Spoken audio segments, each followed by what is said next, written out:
예, 반갑습니다. 우리 계속해서 이 시간 우리 하나님의 말씀을 가지고 세상이 돌아가는 원리들을 우리 살펴보겠습니다. 우리 지금까지 11번 우리 설교를 해서 내보냈습니다. 많은 시청을 해 주셔서 우리 감사합니다. 지금까지 11번의 설교는 우리 서론들입니다. 오늘부터의 설교는 본문입니다. 오늘의 설교의 이 내용의 말씀은 우리 사무엘상 15장의 1절로부터 3절에 있는 말씀입니다. 곧 3절에 보면 가서 아말렉을 진멸을 하되 우리 남녀와 소아와 젖먹는 아이까지 죽이라 하는 말입니다. 젖먹는 아이, 그건 어머니 제 애미의 품속에 있는 아이입니다. 하나님이 죽이라고 합니다. 뭐 옛날 일이니까, 성경에 기록한 그런 일이니까 우리는 읽으면서 오늘날에 별 생각 없이 그저 지나갈 때가 있을 겁니다. 그러나 정작 일을 당하게 되면 성경에 가르쳐주는 것과 전혀 다른 반응을 가져오게 됩니다. 젖먹는 아이를 죽이라. 우리 한번 생각을 해보겠습니다. 뭐 지금처럼 그때 싸움이 총이나 미사일을 가지고 하는 게 아닙니다. 창과 칼입니다. 아말렉과 싸우는데 젖먹는 아이를 내놓으라. 어느 어미가 여호와의 말씀이니까 나 바칩니다. 어느 어미가 그렇게 하겠습니다. 안 된다고 더 꽉 까놓을 겁니다. 그럼 하나님은 죽이라고 했으니까 죽여야 됩니다. 그 칼을 가지고 아이와 어미를 한 칼에 죽이는 겁니다. 과연 하나님은 사랑이시냐 하는 겁니다. 이거 참 오늘날의 유엔이라고 하는 이 집단이 어느 전쟁을 젖먹는 아이까지 죽이라고 전쟁을 허용할 수가 있겠어요. 가령 허용을 한다면 그건 정신이 이상한 사람들이고 했다면 그건 전 세계 비난 속에서 망에 빠질 겁니다. 그러나 성경은 그렇게 말합니다. 하나님은 그렇게 말합니다. 더 놀라운 것은 이 일을 하지 아니하는 사울을 하나님은 파면을 시킵니다. 너는 왕의 자리에서 있을 수가 없다. 순종이 들음보다 낫다. 순종이 수양의 기름보다 낫다. 왜 하나님의 말씀을 순종을 하지 않느냐 하는 게. 그럼 하나님은 왜 그렇게 허용을 했을까? 젖먹는 아이까지 죽이라. 2절에 원인이 나옵니다. 2절에 보면 곧 애굽에서 나올 때에 길에서 대적한 일을 내가 추억하노니. 아말렉이라고 하는 이 놈들이 이스라엘이 애굽에서 나와서 광야를 가면서 한 무리바라고 하는 곳에 이르렀을 때에 물이 없어 원망을 하는데 하나님이 모세에게 반석에서 물을 내라 하게 하여 물을 냈습니다. 그때 이스라엘이 먹었습니다. 그때에 이 아말렉이 이스라엘을 와서 싸움을 했습니다. 싸움을 걸었습니다. 그 내용이 우리 출애굽기 17장에 있습니다. 그런데 신명기 25장에는 이렇게 확실하게 기록을 하고 있습니다. 너희가 애굽에서 나오는 길에 아말렉이 내게 행한 것을 기억하라. 곧 그들이 하나님을 두려워하지 아니하고 너를 길에서 만나 너의 피곤함을 타서 내 뒤에 떨어진 약한 자들을 쳤느니라. 그러므로 내 하나님 여호와께서 내게 주어 기업으로 얻게 하시는 땅에서 내가 하나님 여호와께로서 너로 사면에 있는 모든 대적을 벗어나게 하시고 내게 안식을 주실 때에 너는 아말렉의 이름을 천하에서 도말할지니라. 너는 잊지 말지니라. 지금 사울 왕에게 사무엘이라고 하는 선지자를 보내서 아말렉을 진멸하되 젖먹는 아이까지 진멸하라고 하는 원인은 지금 그때로부터 한 400여 년 전에 이스라엘이 애굽에서 나와 광야에 있을 때에 무리바에서 당한 일이었구나. 모세가 손을 들면 이스라엘이 이기고 모세가 손을 내리면 이스라엘이 아말렉에게 질 때입니다. 그래서 아론과 훌이 돌을 가져다가 모세를 앉히고 한쪽에서 한쪽 밭이 드니까 이스라엘이 승리를 하는 장면입니다. 그런데 하나님은 그것을 기억합니다. 이스라엘은 기억을 못합니다. 그러나 하나님은 400여 년 전에 약한 자들을 침공한, 뒤를 와서 침공한 아말렉을 안식을 취할 때 도말하라고 하신 말씀을 하나님은 기억하시고, 이때에 이제는 이스라엘이 나라가 가나안 땅에 정착을 하고 나라가 확정이 됐습니다. 왕이 세워졌습니다. 그러므로 약속대로 이스라엘을 이 땅에서 도말을 하라, 없이라 하는 겁니다. 왜? 너의 원수에 앞서서 곧 나의 원수이다 하는 겁니다. 왜 아말렉이 이스라엘을 괴롭혔는데 하나님의 원수가 될까? 그거 참 궁금한 일입니다.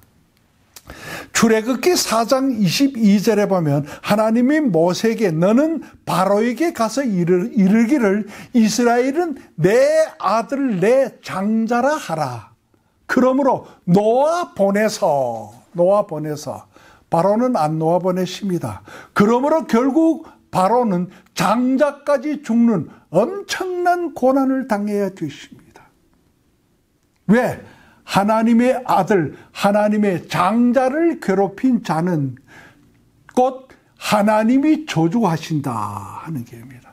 우리는 이 말씀을 읽으면서 세상이 움직여 돌아가는 데는 몇 가지의 원리가 있구나.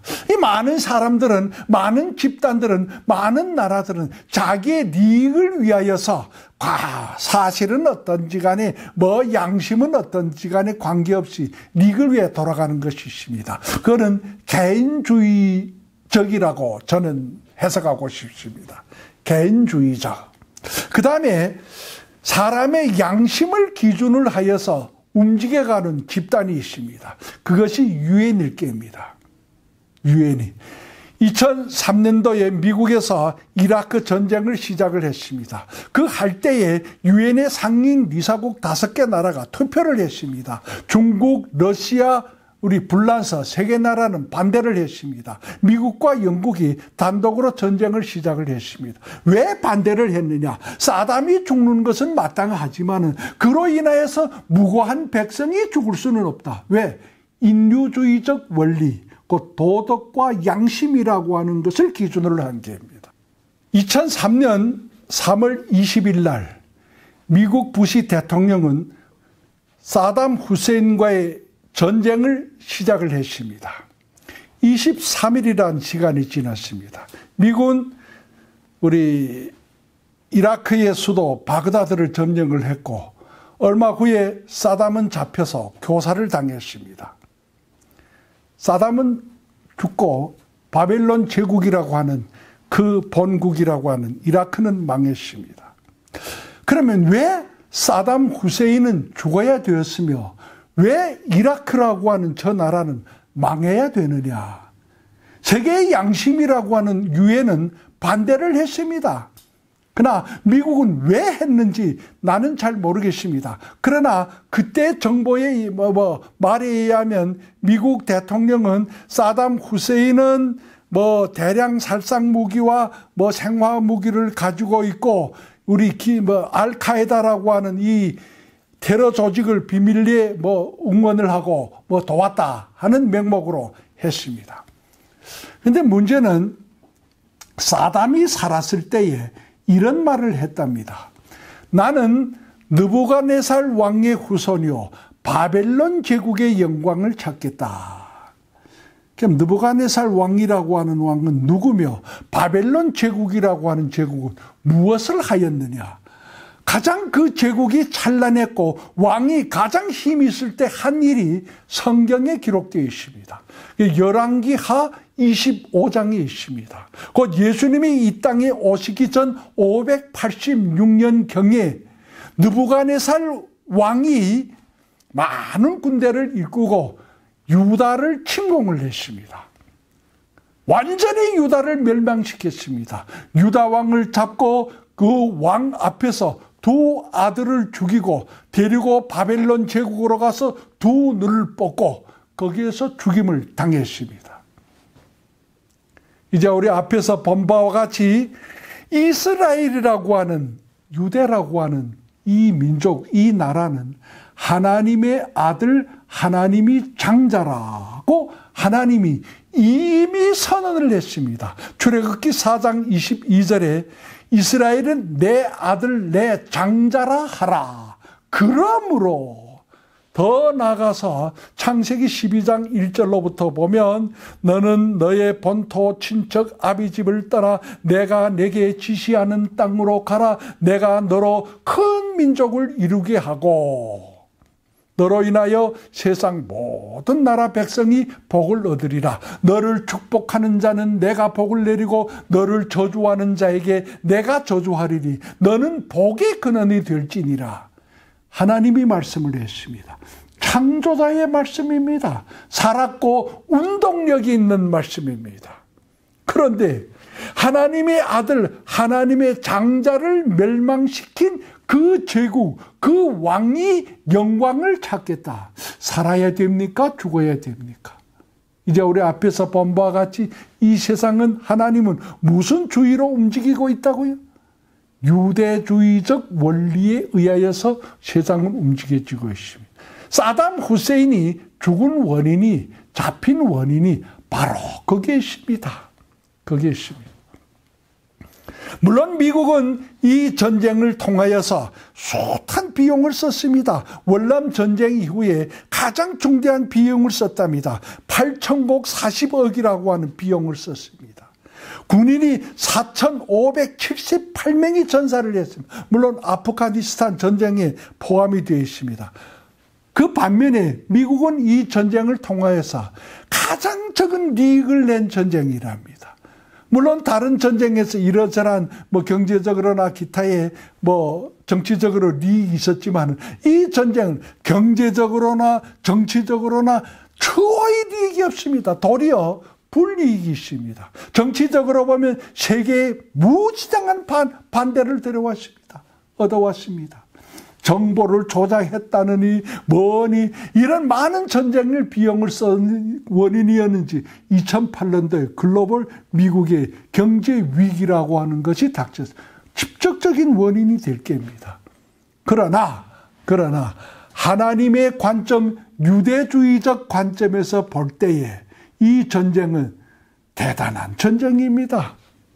어쩌면 하나님이 기뻐하시는 전쟁이요, 하나님이 원하시는 전쟁이었을 겁니다.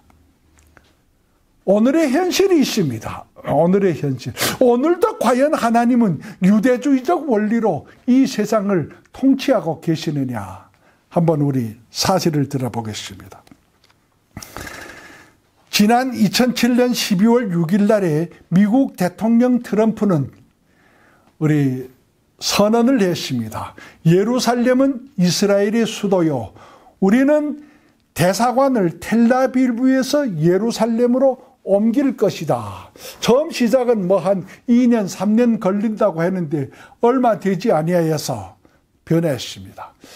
2008년 1월 21일 날인가 유엔 총회에서 투표를 했습니다. 곧 트럼프의 선언을 반대하는 투표를 했습니다. 128개 나라가 반대를 지지하는 압도적인 수로 승리를 했다고 합니다. 트럼프의 바든을 지지하는 나라는 9개밖에 안 됩니다. 그게 미국하고 이스라엘을 빼고 기타 나라, 조그마한 나라 7개입니다. 금년 5월 14일 날 우리 미국은 텔라비브에서 대사관을 예루살렘으로 옮겼습니다. 그로 인하여서 그날부터 충돌이 생겨서 지금 100여 명이 죽고 수천 명이 지금 부상을 당했다고 합니다. 또 그로 인하여서 지금 세계가 복잡합니다. 근데 생각과는 저는 그러면 세계대전이 당장 일어날 것이라 가지 않을까 했는데 생각과는 틀립니다. 생각과는 틀립니다. 참 묘한 문제들이 있습니다. 묘한 문제들이 있습니다. 그런데 생각해 볼 문제가 있습니다. 128개 나라가 반대를 했는데 예루살렘이 이스라엘의 수도요를 반대를 했는데 반대. 그 반대란 나라들을, 앞장선 나라들을 보면, 물론 뭐 기타 나라들이 있지만, 거기에 우리 기독교 국가라고 하는 나라들이 앞장에 섰습니다. 우리 대한민국이 반대표를 던졌습니다. 이게 어떻게 될까? 캐리라고 하는 미국의 연합국 대사는 이런 말을 했습니다. 저는 그 말을 들으면서 참 이게 대단한 사람들이다. 캐리는 여자분인데 말하기를, 우리 대통령이 예루살렘을 이스라엘의 수도로 인정하는 데는 역사를 존중한 것뿐이다. 이스라엘의 총리 우리 네타냐후는 이런 말을 했습니다. 성경을 조금만 읽어보아도 예루살렘은 이스라엘의 수도라고 하는 것을 알 것이다. 이렇게 간접적으로 서방에 있는 유럽의 기독교 국가들을 우회적으로 비판한 것을 저는 보도에서 본 일이 있습니다. 성경은 어떻게 말하고 있느냐? 다시 한번 우리 살펴봅니다. 성경은 하나님의 대적, 곧 내 아들, 내 장자를 괴롭힌 너는 하나님께서 나의 대적이기 때문에 도말하라 하는 게입니다. 도말하라. 도말하되 젖먹는 아이까지. 우리는 하나님은 사랑이라고 생각을 하고 있습니다. 그러나 하나님의 그 사랑이라고 하는 사랑은 인간이 말하는 윤리와 도덕이라고 하는 것 이상입니다. 우리의 상상을 초월하는 하나님의 사랑입니다. 오늘 세상의 사람들은 가끔 자기의 원수를 착각을 할 때가 있습니다.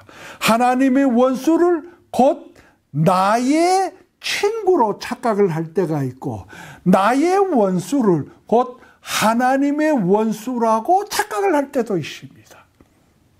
그래서 성경은 우리에게 가르쳐 줍니다. 누가 나의 원수이며 어떤 놈이 하나님의 원수인가를 가리라. 그게 곧 성경에 가르쳐 주는 비밀입니다. 이 비밀을 가지고 우리가 이 세상을 살아가야 될 것입니다. 우리 다음 시간에 계속하여 과연 예루살렘은 이스라엘의 수도인가? 역사는 어떻게 말하는가? 하나님의 말씀은 어떻게 말하고 있느냐를 찾아보겠습니다. 감사합니다.